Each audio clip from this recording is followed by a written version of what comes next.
Hey guys, before I start today's review, I just want to say I apologize for kind of neglecting this channel over the past month or so. However, I was uploading weekly vlogs over on the Bro, so if you haven't done so already, you can go and subscribe over there so you never miss any updates. So anyway, today I'm going to be reviewing one of my most favorite albums of all time, and I feel like I say that in a lot of my reviews, but really this one is in my top 5 albums ever. It is Utada Hikaru's Heart Station. This album is really special to me, and that is because when I went to Japan for the first time about 8 years ago, it was right before this album came out and the singles were coming out. I remember watching TV with my friend and her mom, whom I was staying with, and a commercial came on for some kind of shampoo or something, and Utada's song from this album, Stay Gold, was in the background, and I was like, oh my god, Utada Hikaru, and I had actually recognized her just from her voice. I had never heard that song before at that time. And just during my time in Japan, that short vacation that I spent there, I really developed my love for Utada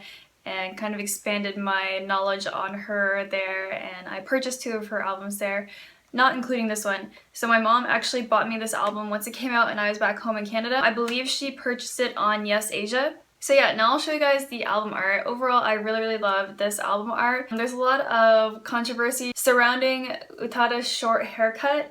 In this case, I think it looks very good. I think she still looks really pretty. In other instances, I think it's styled a little differently, or it's starting to grow out and it doesn't look quite as good, but I really like this album art. I like how it's white based, and just the simplistic fonts with the pink and blue is really cute. By the way, this is the Canada only version. It says right on the back, so I feel like that's kind of special too. This is the interior. Again, we're going with the plain white theme with the same style of text, and I just think that was a really interesting way to go. It's pretty open for interpretation. There's not a lot in your face type of stuff happening in the album art. Underneath the disc, there's a little signature from Utada saying from the very bottom of my heart, or no, it just says from the bottom of my heart, Utada Hikaru. You can't really see it because it's covered by the little sticker there. So here's the booklet, and the pictures inside kind of follow the same theme from the same photo shoot, and the text is pink in Arial fonts, and I think that's really cute again.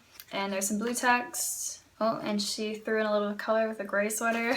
So Utada throughout her career has gone through these phases where her hair is short and then long and then short and then long. And I like her hair both ways. This definitely isn't my favorite of hers, but I feel like she's really making a statement with this album art. She was kind of like refusing to be sexualized in this way. She is wearing very minimal makeup without any like long eyelashes, and she's wearing like a rumpled looking men's dress shirt. So I feel like she was really saying with this album cover, this album is an art piece and I don't want to be a sex object. And I don't know, I think that was really cool of her, and I really appreciate how Utada doesn't really try to be a model like, say, Amuro Namie or Kodokumi. So yeah, I really enjoy this album art. So without further ado, let's get on with the track-by-track review. The first song is Fight the Blues, and everything about this song is kind of like my aesthetic musically. If I were a musician, this is the type of instrumentals I would probably try to aim for. I have literally no idea how to do any of that, but I really love the altered background voice in this, and it's a very simple beat, and it kind of, there's a few beats in this album that remind you of a heartbeat, and that's definitely tying into the theme of Heart Station. And I feel like the song is setting up a theme for kind of fighting through life, and there is some lyrics in here about how both men and women have to be mentally tough and how we have to persevere through the ups and downs in life. She's also doing lots of ups and downs with her voice in the song and in a lot of the other tracks on this album. Overall, I love this song. I think it's a perfect album opener. The next song is the title track, Heart Station. So this was a single and it received a video. Utada was receiving some criticism from fans because this album was following her divorce from filmmaker Kazuaki Kiriya, and therefore the videos from this album were not produced by him. So her videos by Kazuaki Kiriya are pretty well known. They're like Traveling, Keep Trying, Sakura Drops. So in comparison, this music video really falls a little flat. It's a little bit boring, if I am honest. Utada is just sitting on the subway train and kind of like getting up and moving from seat to seat, and everyone else on the train is kind of like just in silhouette. So as a title track, this is a little lacking. I feel like this song doesn't build any emotional sense. It's very, very melancholy, and this album was where I felt like it kind of cemented this title I have for Utada, which is the Queen of Melancholy. That's what I always call her. At least in my head, because I don't really have anyone in real life to talk about her with. Utada is the Queen of Melancholy in this album, especially it started back in Ultra Blue. So she makes these kind of subtly depressing songs where there's this little playful like melody going on in the background of the song, but there's a lot of heartbreak tunes on this album, and there is a lot of speculation that this album is about her ex-husband. But anyway, going back to the song, I do like the song okay, but it's just not among my favorites on the album. I think it's fine as a title track, but overall I think it could have benefited from a big crescendo or some sort of building sense of desperation or sadness even. Track 3 is Beautiful World, and I kind of have a little bit of an unpopular opinion about this song because it's not my most favorite song ever. In fact, it's one of my least favorites on this album. I think a lot of people love this song, and I see people saying this is one of their favorite songs of all time, which I'm pretty surprised about. And I mean, I don't hate this song in any way at all. I think it's a great song, but it just plays it a little too safe. I feel like Utada brings a lot of amazing artistry with this album, and I don't think it's on at full volume in this song. I think it's a beautiful song, and I thought it was really cool as an Evangelion theme, but I think the lyrics are a little too cheesy. I mean, I don't want to talk too much smack because I still really like it, but it's just kind of fine to me. Track 4 is Flavor of Life, the ballad version, and this was the theme to a drama in Japan, and it was an insanely successful single. Again, to be completely honest, this is one of my least favorite songs by Utada Hikaru. I still enjoy it perfectly fine, but to be honest, I like the regular version a little bit better. Her vocals in this song are kind of a little bit too crazy.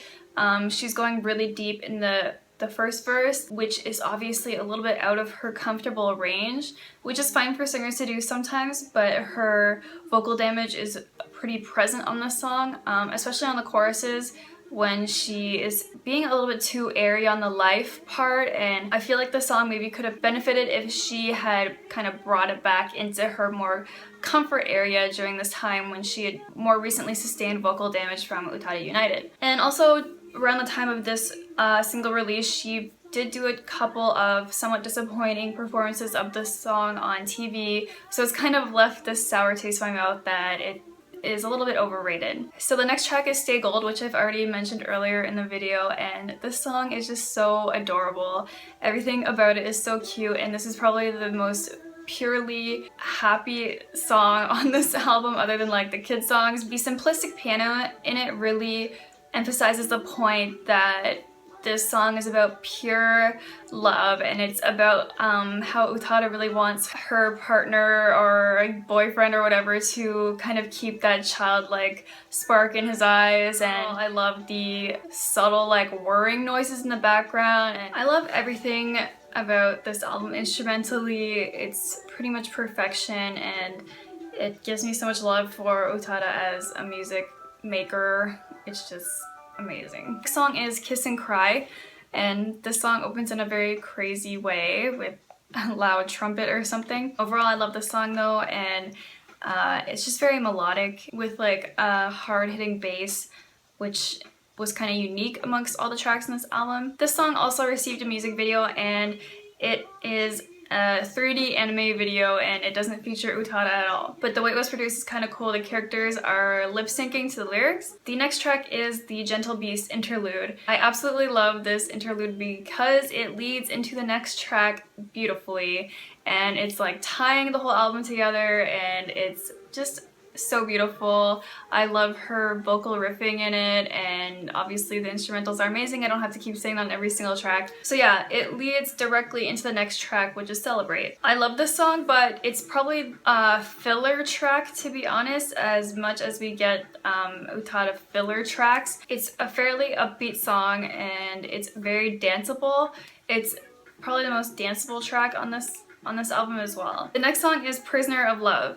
And I actually used to really not like this song. When I first heard it, I thought it was a little too cheesy. But now I'm in love with the song, and I have been for a long time, and I listened to it many, many, many times. I just love how Utada's tone kind of changes over the course of the song.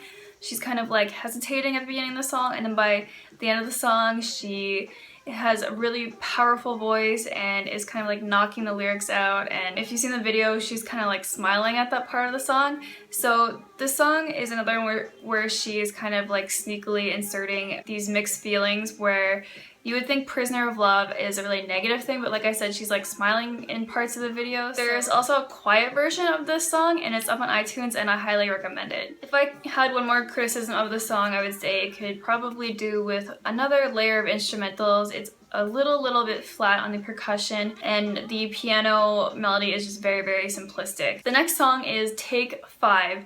It's actually written in katakana Teiku, so I always say it in my head as Take 5.